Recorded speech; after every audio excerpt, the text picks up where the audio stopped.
जय श्री ओम नमः सिद्धेभ्य नमो हरिहरिताणं नमो सिद्धाणं नमो हरिहराय नमो पंचाय नमो सर्वसाधारणं मोक्षमार्गस्य नेतारम् भेत्तारं कर्मभूभृता ज्ञातारं विश्वतत्त्वानां वन्ते तत्कुणलब्धये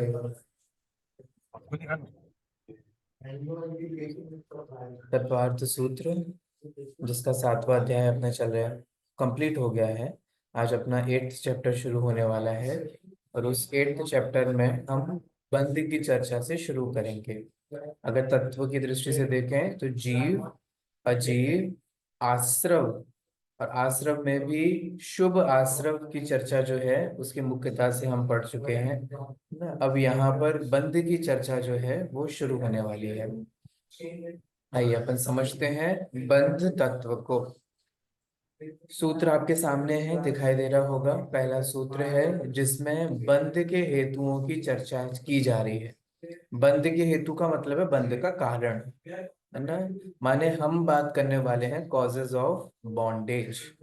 क्यों होता है आत्मा और कर्म का परस्पर बंध, उस बंध का कारण क्या है, उस कारणों की चर्चा की जा रही है। ठीक है। सबसे पहले बंध क्या होता है जानते हैं आप लोग? बताइए क्या होता है बंध। आत्मा और कर्म के साथ जो हम्म। बॉन्ड है उसको बंद कर दो। आत्मा का कर्मों के साथ, तो इसमें हम द्रव्य बंध आया कि भाव सब बंध दूध आया? में कॉम्बिनेशन।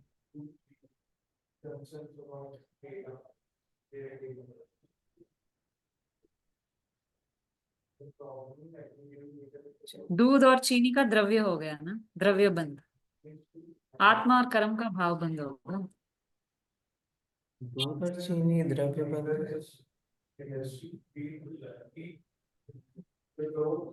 दूध चीनी कहाँ से आई? अध्यात्म की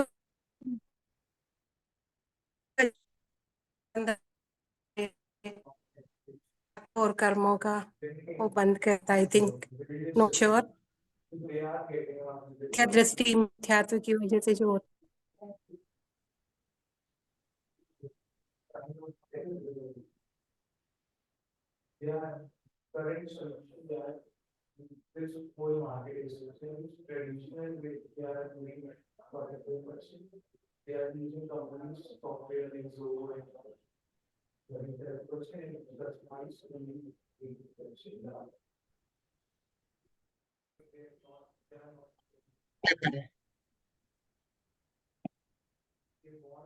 कुछ नेटवर्क इशू है जिसकी वजह से डिस्कनेक्ट हो गया था। अभी आवाज आ रही है? मुझे भी आप लोग की आवाज नहीं आ रही थी, आप लोग को मैं सुनाई दे रहा हूँ? Yes yes. चलिए। तो बंध द्रव्य बंध भाव बंध होता है। भाव बंध का मतलब होता है आत्मा का मोह राग द्वेष रूप परिणमन होना, वो भाव बंध है। और उसका कर्मों से बंधना वो द्रव्य बंध है। ठीक है, ये हम ऑलरेडी समझ चुके हैं सिमर जी, जब हमने 7 तत्वों के बारे में पढ़ा था फर्स्ट चैप्टर में। ठीक है, देखिए। तो अब उस जो बंद को हमने पढ़ा था, उस बंद के कारण की चर्चा चल रही है। ठीक है, देखिए सूत्र बोलता हूँ और ये सबको याद होना चाहिए। बहुत ही इम्पोर्टेंट सूत्र है जो आपको काम में आएगा। मैं सोचता हूँ निश्चित रूप से कोई प्रश्न भी जरूर होगा क्वेश्चन बैंक में बंद के हेतुओं से रिलेटेड। देखिए, मिथ्या दर्शना विरति प्रमाद कषाय योगा बंद हेतुवा। मिथ्या दर्शन, हाँ, विरल। मिथ्या दर्शन, अविरति, प्रमाद, कषाय और योग, ये क्या है? बंध हेतुवः। ये है बंध के हेतु, माने बंध के कारण। ठीक है। तो मिथ्या दर्शन क्या होता है? कुदेव कुधर्म कुगुरु पर श्रद्धा, मतलब विपरीत श्रद्धा। मिथ्या दर्शन को हम दो समझ में डिवाइड कर सकते हैं, ठीक है। नहीं रखे वो। मिथ्या दर्शन का सामान्यतः अर्थ है विपरीत श्रद्धान, क्योंकि सम्यक दर्शन का अर्थ है सम्यक श्रद्धान। विपरीत श्रद्धान माने किससे विपरीत? वो जो तत्वार्थ श्रद्धानम है ना, उसका जो अपोजिट है। तत्वार्थ अश्रद्धानम और तत्वार्थ विपरीत श्रद्धानम मिथ्या दर्शनम। सूत्र बन गया कि नहीं? अगर तत्वार्थ श्रद्धानम सम्यक दर्शनम है, तो तत्वार्थ अश्रद्धानम स्लैश विपरीत श्रद्धानम मिथ्या दर्शनम। जब हम उन तत्वार्थों का अश्रद्धान करते हैं, विपरीत श्रद्धान करते हैं, तो वो मिथ्या दर्शन कहलाता है। चलिए इसको समझ, मैंने ये तो आप समझ गए होंगे, तो ज्यादा डिटेल नहीं देता हूँ। अब इसके बहुत सारे डिविजन्स हैं। अगर आप हम आगमों में देखेंगे तो बहुत डिविजन्स हमें देखने को मिलेंगे। सामान्यतः समझने के लिए हम ये कह सकते हैं ग्रहीत और अग्रहीत। कुछ ऐसा मिथ्यात्व है जो आप किसी से फॉर्मली सीखते नहीं हो। आपको याद है सम्यक दर्शन भी दो प्रकार का था, निसर्गज और अधिगमज, अधिगमन।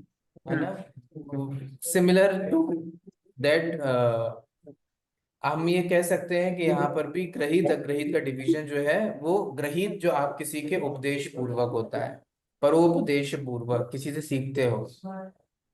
अग्रहित जो अनादि से है, ठीक है। अब अनादि काल से मिथ्यात्व चला आ रहा है, कुछ एग्जांपल्स हैं आप लोगों के पास जो अनादि काल से चले आ रहे हैं? कार्य सूत्र जो है मतलब बहुत पुराने टाइम से। मिथ्यात्व जो जो अनादि हम काल से चला आ रहा है। दिवाली पे सब करते हैं वो सब वैसे बोल रहे हो ना? जीवादि पे क्या करते हैं?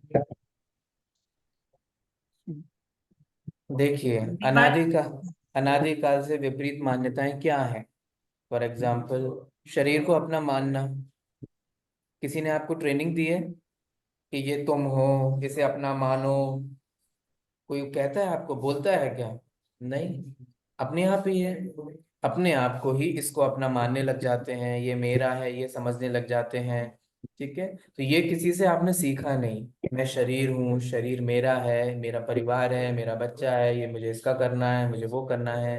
धन में सुख है, भोगों में सुख है, पंचेंद्रिय के विषयों में, ये सब जो है ये कौन सिखाता है? कोई सिखाता है क्या? कोई नहीं सिखाता। ये अनादि काल से ये बुद्धि पड़ी हुई है। और जो चीज हम सीखते हैं वो कहलाता है, माने यहाँ नया सीखते हैं, ठीक है। सुनो, ये धागा बांध लोगे तो ये होगा, ऐसा कर लो तो वो होगा, ये होगा ये होगा, फलाने ढिमका, ये नए नए जो चीजें जो भी कहने लग जाते हैं ना, है ना, आपके दुख दूर करने के लिए, वहां कर दो, ऐसा कर लो, ये कर लो, वो सब ग्रहित मिथ्यात्व के अंतर्गत आता है। जो आप यहाँ नया किसी से ग्रहण करते हो, ठीक है, तो वो ग्रहित मिथ्यात्व है। इसके फिर बाद में एकांत, विपरीत, संशय, विज्ञान, अनय आदि, अज्ञान आदि भी, ये सब इसके भेद हैं। अविरति की ओर बढ़ते हैं, ठीक है। अविरति का मतलब होता है अविरति, माने व्रत नहीं होना। व्रत क्या होते हैं मैं नहीं समझाऊंगा। अगर व्रत क्या होते हैं समझना हो तो 7वां चैप्टर पढ़िए। हिंसा, झूठ, चोरी, कुशील आदि के त्याग को ही विरति कहा था। अब अविरति जो है वो दो प्रकार की होती है। कौन कौन से? एक तो छह इंद्रिय अविरति। छह इंद्रियां कौन सी होती हैं? तो मन को भी इंद्रियों में माना है, इसलिए 5 के साथ में एक और हो गया तो 6 इंद्रिय हो गए। हाँ, तो पांच इंद्रिय और मन, ठीक है, उसको इंक्लूड करते हुए वो। तो पांच इंद्रियों मन माने पांच इंद्रियों और मन के विषयों का त्याग ना होना, ठीक है। और छह प्राणी अवृत्ति, छह प्राणी कौन कौन से हैं जो अभी क्लास में है? छह लोग, वही उन्हीं छह प्राणियों को खेल लें। छह प्राणी कौन कौन से हैं? इंद्रियों के इंद्रियों के बल प्राणी। प्राण जो, मतलब चक्षु इंद्रिय बल प्राण वैसे जो बोलते हैं वो। देखो, हमने संसारी जीव की कैटेगरी पढ़ी थी सेकंड चैप्टर में, बताइए क्या थी? संसारी और मुक्त। ये तो जीव के भेद संसार, हैं। हाँ, संसारी समनस्का अमनस्का। हाँ, इसके बाद वाला? स्थावर और त्रस। संसारिण पांच को त्रसस्थावर। आप लोग को तो पांच को सूत्र है अलका जी। हाँ कितने चैप्टर याद हाँ किए हैं सर, आपने? मैंने first second sixth. First second अभी थोड़ा गुंजाइश बाकी है। थोड़ा सा पृथ्वी अभी का और अच्छा कीजिए। तो क्या ही है सर, ये है क्या? क्या? पृथ्वी रस का और या स्थावर। हाँ रस मैंने अभी और अभी सूत्र बोलिए ना, संसारिण त्रस स्थावर। स्थावर। त्रस और स्थावर, तो पांच स्थावर और एक त्रस ये मिलके कहलाते हैं षटकायिक। षटकायिक के जीव कहलाते हैं ना। तो ये है पांच स्थावर और एक त्रस। इनकी हिंसा का त्याग नहीं होना वो क्या कहलाता है? प्राणी अविरति। ठीक है, तो इंद्रिय अविरति और प्राणी अविरति, इस तरीके से अविरति के ये दो भेद हैं। ठीक है, इसी तरीके से प्रमाद, कषाय और योग है। प्रमाद मतलब हम ऑलरेडी समझ चुके हैं, कुशलेषु कार्येषु अनादरः प्रमादः। ये अर्थ बोला है सर्वार्थ सिद्धिकार ने, जो पूज्यपाद आचार्य है ना, जो इसकी टीका लिखते हैं। इसका प्रमाद का अर्थ करते हुए वे कहते हैं कुशलेषु कार्येषु अनादरः प्रमादः। कुशल कार्यों में अनादर करना, अनुत्साह रखना, वो प्रमाद है। कषाय क्या होता है ऑलरेडी बता चुके हैं, जो हमारी आत्मा को कसती है, दुख देती है। योग क्या होता है ऑलरेडी बता चुके हैं, आत्म प्रदेशों का जो परिस्पंदन है, वो जो किसके निमित्त से होता है? मन वचन काया के निमित्त से मन होता वचन है। काया। ठीक है, तो वो योग कहा। अब आप लोग गुलिस्तान जानते हैं, सुना है कभी गुलिस्तान रूपी चिड़िया का नाम? हाँ सर, ये जैसे 14 ग्रेड ऑफ क्लास होते हैं फर्स्ट 14 सेकेंड थर्ड, वैसे गुणस्थान भी। 14 गुणस्थान होते हैं सर। हाँ, अगर हम उन 14 गुणस्थानों की अपेक्षा से देखें तो मिथ्यात्व, अविरति, प्रमाद, कषाय और योग, किन किन गुणस्थानों में कौन कौन सा कारण बनता है बंध का, वो आपको इससे समझ में आ सकता है। मैं एक्सप्लेन इसलिए नहीं कर रहा क्योंकि गुणस्थान आपके टॉपिक में नहीं है, इसलिए हम उसको स्किप कर सकते हैं। जो जानते हो वो देख लें, नहीं जानते हो तो स्किप करते हैं। ठीक है, आप नेक्स्ट सेमेस्टर में गुणस्थान पढ़ेंगे मेरे से ही, कर्मा वाली क्लास में। ठीक है, तब हम इसको अच्छे से समझेंगे। तो ये है पांच। क्या है ये पांच? बंध के कारण। बंध से क्या होता है बताओ? कर्मों का आत्मा के साथ बंधन। हाँ, ये तो बंद हो गया, इससे होता क्या है? इफेक्ट क्या है? इससे हमारे जो मतलब हमारा नॉलेज दब आश्रय, जाता है। हम्म। क्या? इससे आश्रय हमारा होता है, संसार का परिभ्रमण बढ़ता है। बंध से आश्रय होता है? क्यों अलका जी, बंध से आश्रय होता है? हाँ, कर्म बंधेंगे तो कर्मों का आना हो गया ना, तो उससे आश्रय तो पूर्वक संसार बंद होता परिभ्रमण है बढ़ता है। कि बंध पूर्वक आश्रय होता है? नहीं, आश्रय पूर्वक बंध। हाँ, आश्रय पूर्वक बंध। चलो, देखो बंध का मतलब क्या है आप इसको समझो। कर्मों का बंध का मतलब है इज इक्वल टू संसार। सिंपल सी बात है। याद है संसारिणो मुक्ताश्च दो भेद थे। संसारी जीव कौन है? जो कर्म सहित है। मुक्त जीव कौन है? जो कर्मों से रहित है। याद आया? कर्म रहित। है ना? तो संसारी माने, अगर आपको कर्म बंद हो रहा है माने अब आप क्या करोगे? ट्रांसमाइग्रेट करोगे। ठीक है, आप परिभ्रमण करोगे, एक दशा से दूसरी दशा, एक गति से दूसरी गति, है ना? ये परिवर्तन, ये चेंज जो बद है, ये सब होता रहेगा, दुख होता रहेगा। ठीक है, तो बंध का मतलब है दुखी होना। और उसमें पांच कारण बताए। ठीक है, सबसे पहला कारण कौन सा है? मिथ्यात्व। क्या तो मिथ्यात्व। सबसे पहले किसका अभाव करना चाहिए अपन को? मिथ्यात्व। कोई भी कर लो ना, पांचों हैं, पहले योग का अभाव कर लेते हैं ना अपन, क्या दिक्कत है? नहीं, पहले मिथ्यात्व ही है। जब तक सम्यक दृष्टि नहीं हो पाएंगे तो आगे के नहीं हो पाएंगे सर। आगे के नहीं हो पाएंगे। संयम ले लेते हैं पहले, ऐसा करते हैं पहले दीक्षा ले लेते हैं, मिथ्यात्व मिथ्यात्व तो बाद में अभाव कर लेंगे। ये भी नहीं, सम्यक नियम दृष्टि लेने होना के चाहिए। लिए पहले पांचों गुणस्थान फिनिश होना, तो मिथ्यात्व सब होने के बाद ही संयम ले सकते हैं। ठीक है, मिथ्यात्व होने के बाद, इसका सम्यक्त्व मतलब होने के बाद। सम्यक, हाँ सम्यक भी हाँ, होने के तो बाद। सबसे पहले हमारा फोकस होना चाहिए मिथ्यात्व अभाव का, ना कि अविरति अभाव का। धर्म करने के नाम पर सबसे पहले हमें यही लगता है व्रत ले लो, संयम ले लो, ये कर लो, वो कर लो, लेकिन उससे पहले मिथ्यात्व जो है उसका अभाव होना चाहिए।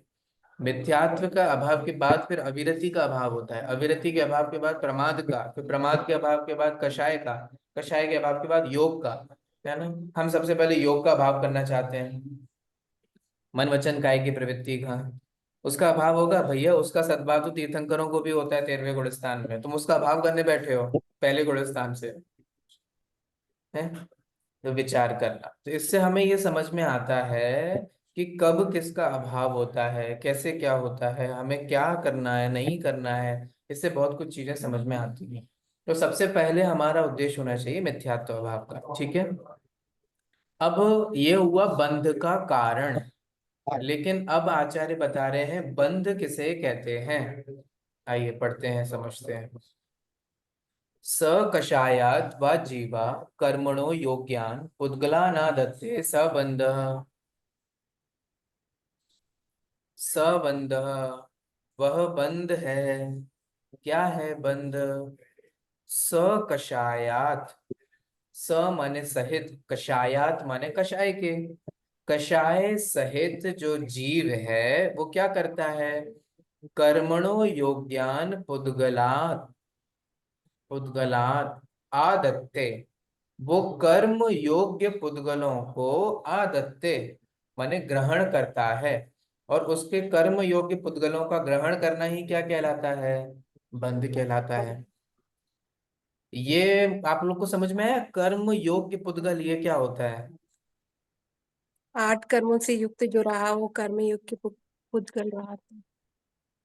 कर्मों बताइए से क्या। युक्त जो है, वो कर्म योग के पुद्गल। नहीं, ये अर्थ नहीं है। योग, जीव पुद्गल। सही नहीं, तो। ये अर्थ नहीं है। कर्म योग्य पुद्गल का क्या अर्थ है? मतलब जिन जिन कर्मों चलिए जिनसे इतना हमारे कर्म बंधन कर्म के होते हैं, योग्य पुद्गल, बेसिक कर्म के योग्य पुद्गल ना। जिन वो जिन मतलब क्या, जिन थोड़ा इलेबोरेट कर्म करिए। बंधन वाले कसाई। पुद्गल कर्म से सहित है। तो योग की रुको वजह रुको, से जो हाँ, कषाय कर्म वाले पुद्गल। कषाय कर्म वाले पुद्गल। अरे नहीं भैया, देखो मैं बता, कर्म योग्य पुद्गल का मतलब है ऐसे पुद्गल जो कर्म रूप से परिणमित होने योग्य हैं। मतलब क्या? मतलब ये कि यहाँ बहुत तरीके के पुद्गल होते हैं।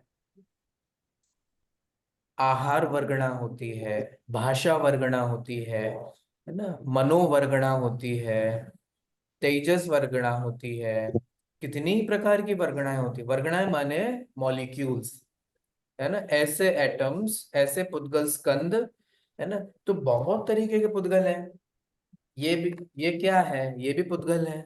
ये क्या है? ये भी पुद्गल है। ये बंधेगा क्या मुझसे? ये नहीं बंधेगा। क्यों नहीं बंधेगा? क्योंकि ये बंधने योग्य नहीं है, ये कर्म रूप से बनने योग्य नहीं है, ठीक है। तो कर्म रूप से बनने योग्य कौन सा पुद्गल है? वो है कारमाण वर्गणा। कारमाण वर्गणा क्या है? कारमाण वर्गणा है रॉ मटेरियल ऑफ कर्म। ये कहाँ कहाँ पाई जाती है? पूरे लोकाकाश में। तो कारमाण वर्गणा वो एक रॉ मटेरियल है जो कर्म रूप से ट्रांसफॉर्म होकर के आत्मा के साथ बंधता है।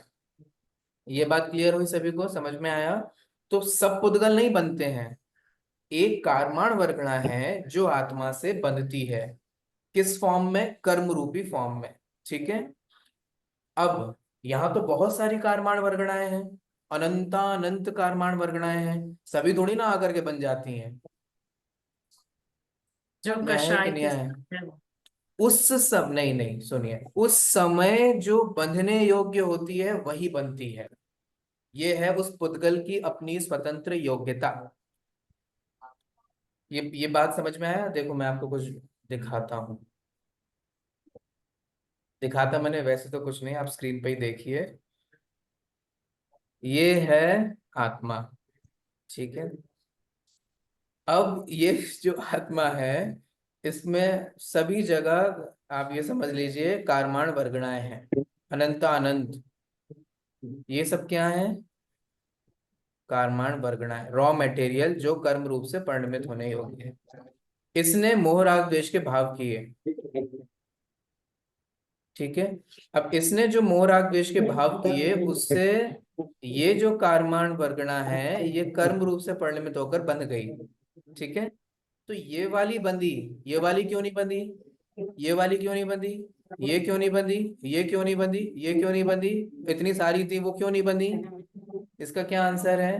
क्योंकि उस समय वे बंधने योग्य नहीं हैं। समझ में आया? तो जिस समय जो बंधने योग्य होती है उसे बोला जाता है कर्म योग्य, है ना। कर्मणो योग्यान पुद्गल, कर्म रूप से परिणमित होने योग्य पुद्गल। अब समझ में आया कर्म रूप से परिणमित होने योग्य पुद्गल का क्या अर्थ हुआ? वो पुद्गल जो उस समय कर्म रूप से परिणमित होने की जिसमें योग्यता है, शक्ति है, सामर्थ्य है, ठीक है। क्लियर हुआ आप लोगों को? नहीं हुआ? सर एक चीज पूछना था, सॉरी यस मैंने काफी क्लासेस मिस की थी, लेकिन हम्म जो कार्मिक मैटर होता है सर, वो इट हैज ऑलवेज एग्जिस्टेड, हमेशा से, and based on our actions and thoughts and everything we attract that. Hmm तो और फिर वो, so there is an entry point, entry point. मतलब वो हम अट्रैक्ट करके हमारे सोल से, because the soul is not material. Hmm बहुत अच्छा क्वेश्चन है। मुझे पता नहीं आपने वो पूछा कि नहीं, बल्कि मुझे ये समझ में आया कि एक material substance non material substance से कैसे बन सकता है। तो कैसे, कहाँ पे एंटर, कैसे जुड़ता है, ये बॉन्डेज बहुत कैसे अच्छा क्वेश्चन है, इसके बहुत सारे आंसर्स हैं ऑलरेडी। ये आप एक सेमेस्टर का वेट कर सकते हो, होता हम अगले सेमेस्टर में बहुत डिटेल से इसको लेने वाले हैं। बट अभी आप शॉर्ट में ऐसा समझ लीजिए, आपको याद होगा हमने बंध कैसे होता है वो पढ़ा था, स्निग्ध रूक्षत्वाद बंध, याद है? 5th चैप्टर में स्निग्ध और रूक्षता ये बंध का कारण है, ठीक है। रूखा और चिकना होना चाहिए तभी कोई चीज बनती है, स्मूथनेस और रफनेस। याद आया? स्निग्ध रूक्षत्वाद बंध। अब स्निग्धता रूक्षता तो पुद्गल में है, तो वो पुद्गल पुद्गल में बन रहा है वो समझ में आता है। आत्मा पुद्गल से बन रहा है ये कैसे हुआ? आत्मा में तो स्निग्धता रूक्षता नहीं है ना, क्योंकि आत्मा में स्पर्श गुण नहीं है। स्निग्धता रूक्षता तो स्पर्श का काम है। समझ में आ रहा है? तो अस्पर्शी आत्मा, ठीक है, वो जिसमें स्पर्श है उससे कैसे बंध को प्राप्त हो जाता है, ठीक है। इसके बहुत सारे आंसर्स हैं, मैंने आपके क्वेश्चंस को बहुत अच्छे से डिटेल और कर दिया, ठीक है। तो ये सारे क्वेश्चंस हैं, ठीक है। उसका मतलब इतना सही है कि आत्मा में जो राग द्वेष है, वो राग द्वेष उस बंध का कारण बनते हैं। राग स्निग्धता का काम करता है और द्वेष रूक्षता का कारण करता है। अब आप देखो, वैसे भी राग से हम बनते हैं, हम एक दूसरे से प्रेम दिखाते हैं तो अटैच्ड होते हैं, एक दूसरे से द्वेष दिखाते हैं तो, है ना, अलग होते हैं। तो वो राग द्वेष जो है वो बंध का कारण बनता है। प्लस आत्मा सर्वथा अमूर्त की है, ऐसा नहीं है, उसमें भी अनेकांत है। तो आत्मा को भी कथनचित मूर्तिक माना गया है, ठीक है, वो भी संसार अवस्था में। तो बहुत सारे पर्सपेक्टिव हैं, अच्छे से हम नेक्स्ट सेमेस्टर डिस्कस कर पाएंगे, ठीक है। आई होप थोड़ा आइडिया मिला हो, थोड़ा आंसर मिला हो। थोड़ा, मतलब इसको डिटेल में जाना पड़ेगा समझने के लिए, हाँ, बट आई थिंक बट ये इट नीड्स डीप एक्सप्लोरेशन। चलिए आगे बढ़ते हैं। अब हम देखते हैं बंध क्या है। तो इस पूरे सूत्र में हमने देखा कि क्या हो रहा है, बंध हो रहा है। किसका बंध हो रहा है? पुद्गल का। कौन से पुद्गल का? कारमान वर्गणा का। कौन सी कारमान वर्गणा का? जो उस समय बंधने योग्य है। किससे बंद हो रहा है? जीव से। आप देख रहे हो यहाँ क्या लिखा है?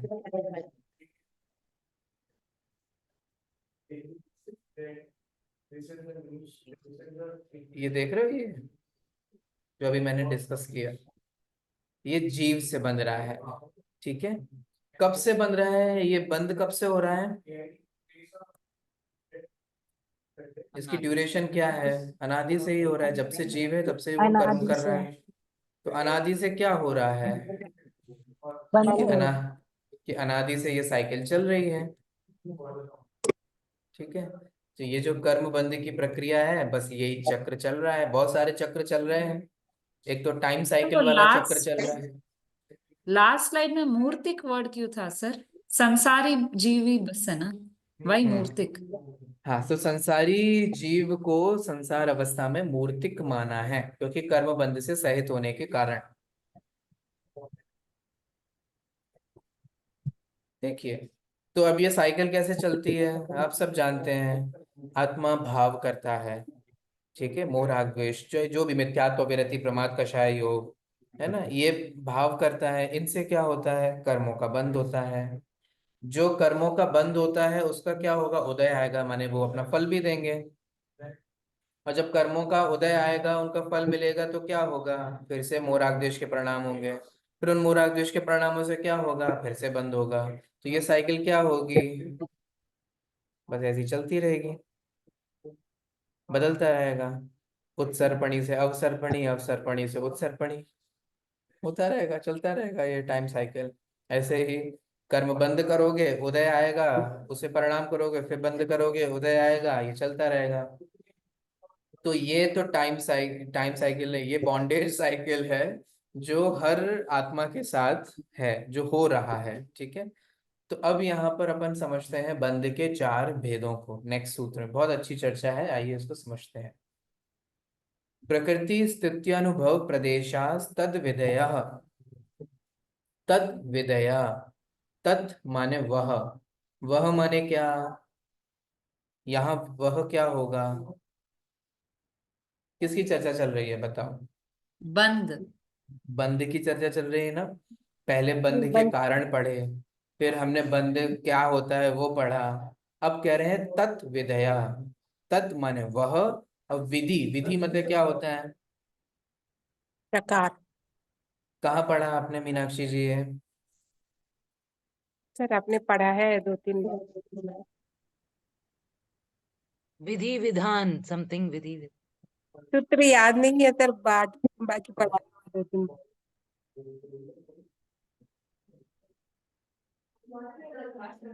द्विविधो अवधि, दो प्रकार के अवधि ज्ञान।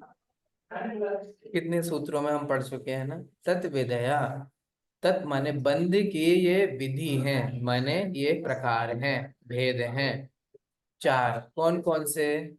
प्रकृति, स्थिति, अनुभव और प्रदेश। अनुभव को अनुभाग भी कहते हैं, ठीक है। प्रकृति, स्थिति, अनुभाग अथवा अनुभव अथवा प्रदेश, ये क्या है, ये चार भेद हैं। किसके चार भेद हैं? बंध के चार भेद हैं। आप लोगों ने ये सुने हैं पहले कभी? Yes sir. जानते हैं ये क्या है? बहुत अच्छी, चलिए। प्रकृति, प्रदेश, स्थिति और अनुभाग। जब कर्म बंधता है ना, तो सिर्फ हम ये पढ़ते हैं कर्म बंधा, कर्म बंधा, लेकिन आपको पता है चार चीजें बनती हैं, प्रकृति, प्रदेश, स्थिति और अनुभाग। प्रकृति का मतलब क्या होता है? प्रकृति का मतलब होता है नेचर। किसका नेचर? कर्म का कर्म। नेचर। कर्म का भी कोई नेचर होता है क्या? क्या नेचर होता है कर्म का, बताओ? अलग अलग नेचर होता तीव्र है ना। मंद कैसे होता है, मतलब ऐसे? तीव्र और मंद नेचर थोड़ी ना है, तीव्र और मंद तो अनुभाग है। ओके। नेचर होता आठ है उसका स्वरूप। अलग अलग सबका कर्म। स्वरूप अपना अलग अलग है कि नहीं है? Yes sir. ज्ञानावरण का क्या स्वरूप है? ज्ञान को आवृत्त करना। दर्शनावरण का क्या स्वरूप है? दर्शन को आवृत्त करना। सबका अपना अलग अलग नेचर है ना। मोहनीय का अलग नेचर है, अंतराय का अलग नेचर है, फिर उसके भी डिवीजन, सब डिवीजन, सबका अपना अलग अलग नेचर है कि नहीं है? Yes sir. माने मति ज्ञानावरण, शुद्ध ज्ञानावरण, अवधि ज्ञानावरण, इन सबका अलग अलग नेचर है ना, सबका अपना अलग अलग नेचर है। तो आप उन सभी वैरायटी ऑफ नेचर के जो परमाणु है उनको बांधते हो जब आप उन पर्टिकुलर कर्मों को बंद कर रहे हो। तो कर्मों का जो अपना अपना स्वभाव है वो कहलाता है प्रकृति। प्रदेश, प्रदेश तो एक हमने वो पढ़ा था 5th चैप्टर में, जब हम प्रत्येक क्षेत्र का नाप रहे, प्रत्येक द्रव्य के क्षेत्र की अपेक्षा से देख रहे थे वो कितना प्रदेशी है। वो अलग प्रदेश है, यहाँ अलग प्रदेश है। ये इस प्रदेश का मतलब है संख्या। किसकी संख्या? कर्म परमाणुओं की। एक मॉलिक्यूल होता है, ठीक है, उसमें बहुत सारे एटम्स होते हैं। तो कोई जो कर्म परमाणु आप जो आपने कारमान वर्गणा जो बांधी है उसमें कितने कर्म परमाणु थे, तो उनकी जो संख्या है, ठीक है, क्वांटिटी, प्रकृति माने नेचर, प्रदेश माने उनकी क्वांटिटी, वो कहलाता है प्रदेश बंध। कर्म परमाणुओं की संख्या कितना बांध रहे हो, कितना बांध रहे हो, कितना बांध रहे हो, ठीक है, ऐसा। स्थिति, स्थिति का मतलब होता है ड्यूरेशन। मतलब क्या? आपने जो कर्म बांधा है वो कब तक आपके साथ रहेगा, या इसको मैं दूसरे शब्दों में कहूं, आपने जो कर्म बांधा है वो आपको कब फल देगा, कब फल देगा, ठीक है।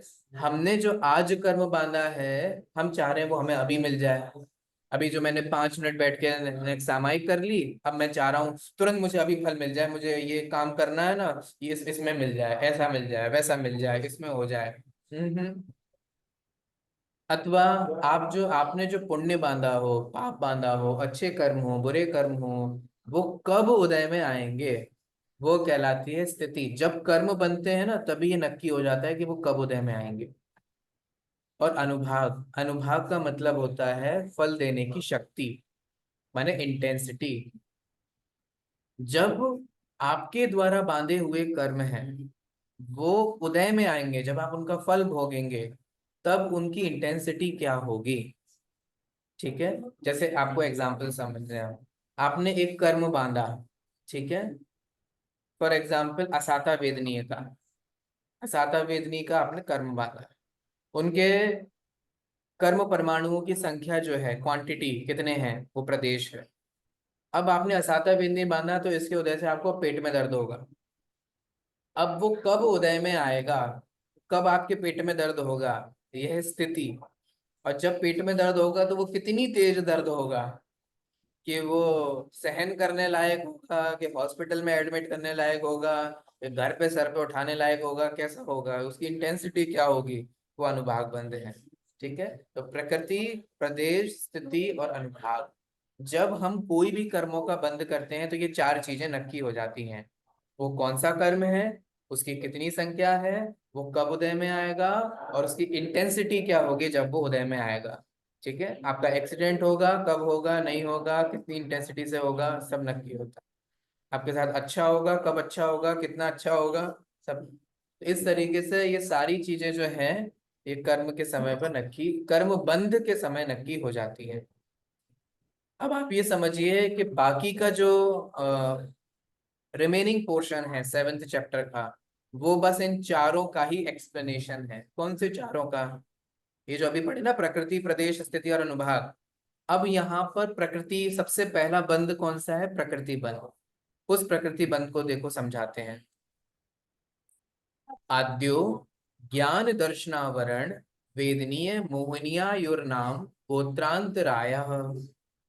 आद्यो, आद्यो माने क्या होता है? पढ़ा है आद्यो कभी?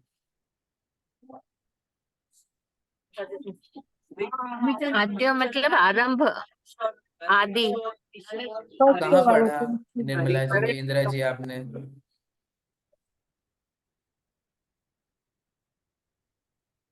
सर फर्स्ट वन को बोलते हैं आदि और अंत, टाइप ऑफ आदि, शुरुआत। आद्य परोक्षम, याद आया? आद्य परोक्षम, आद्य, वहाँ हमने आदि के दो ज्ञान थे, यहाँ आद्यो एक ही है, वहाँ एक वचन है, वहाँ द्विवचन है, यानी सॉरी ये बहुवचन है। तो आद्यो, आदि का जो प्रकृति बंध है उसके ज्ञान दर्शनावरण, कौन कौन से भेद हैं? ज्ञानावरण, दर्शनावरण, वेदनीय, मोहनीय, आयु, नाम, गोत्र और अंतराय। ये क्या है? ये 8 प्रकार के कर्म है। 8 कर्म होते हैं, उसमें से ज्ञानावरण, दर्शनावरण, वेदनीय, मोहनीय, आयु, नाम, गोत्र और अंतराय। ठीक है।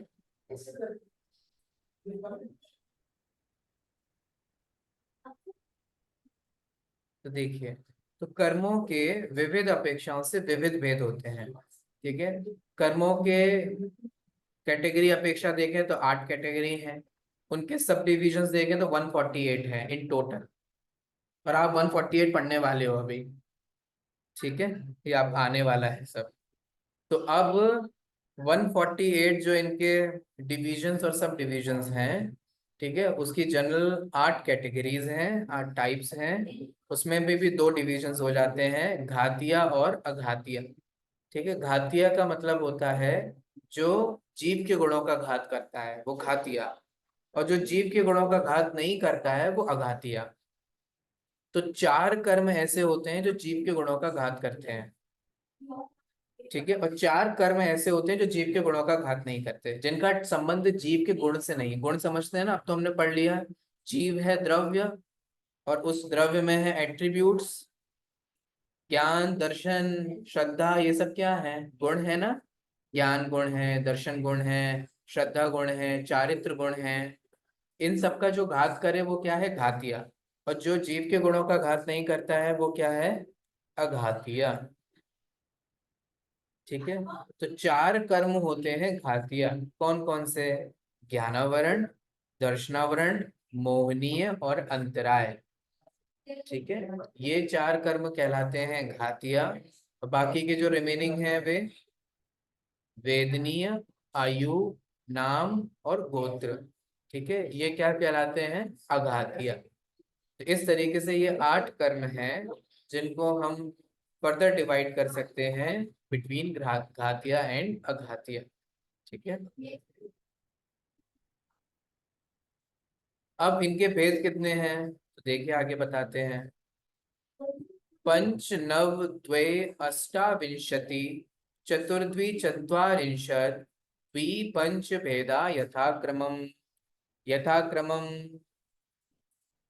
जिस सीक्वेंस से हमने कर्मों के नाम बताए हैं उसी सीक्वेंस से आप इनके भेद भी लगा लीजिए।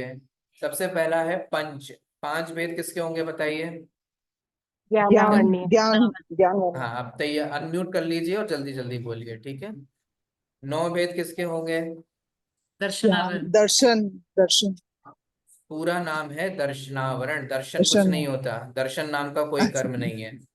ठीक है दर्शनावरण। दर्शनावरण। ठीक है, दर्शनावरण तो हाँ 5 भेद हैं ज्ञानावरण के, 9 भेद हैं दर्शनावरण के। द्वे, 2 भेद किसके हैं? वेदनीय। नहीं वेदनीय। वेद नहीं हुआ, वेद नहीं हुआ ना।